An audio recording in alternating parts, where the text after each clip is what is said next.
આ વિડીયો હરેક ગુજરાતી માટે છે જેને તેની ડાયટમાં આવી રીતના થોડો ચેન્જીસ કરવો જોઈએ જેનાથી તેમને ફાયદો થાય. ગુજરાતી થાળી એક ઇમોશન છે મિત્રો. આ થાળીમાં બેલેન્સ હોય છે. Grains, pulses, vegetables, rice, sweet આ બધું મિક્સ હોય છે. પણ પ્રોબ્લેમ ક્યાં છે? પોર્શનમાં અને પ્રિપરેશન સ્ટાઇલમાં. ચાલો એ વાત કરીએ કેવી રીતે ગુજરાતી થાળીને કેમ હેલ્ધી બનાવી શકાય. First important point portion control. આ સૌથી ઇમ્પોર્ટન્ટ પાર્ટ છે.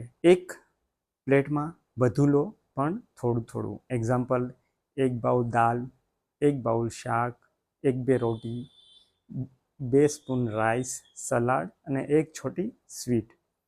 તમને બધું ટેસ્ટ પણ લેતા રહો અને ઓવર ઇટ પણ ના કરો. સેકન્ડ, પ્રિપરેશનમાં ચેન્જ કરો. રોટીમાં થોડું ઘી ચાલે છે પણ ડીપ ફ્રાય આઇટમ અવોઇડ કરો. શાકમાં લેસ ઓઇલ યુઝ કરો. એની જગ્યાએ તમે બોઇલ્ડ અથવા એર ફ્રાયડ મેથડ યુઝ કરી શકો.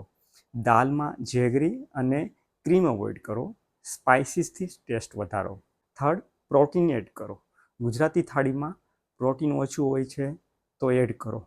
પનીર સબ્જી, સ્પ્રાઉટ્સ, સોયા ચંક, ચના દાળ, રાજમા અને દહીં આ બધામાં ગુડ સોર્સ ઓફ પ્રોટીન હોય છે જેને તમે એડ કરી શકો.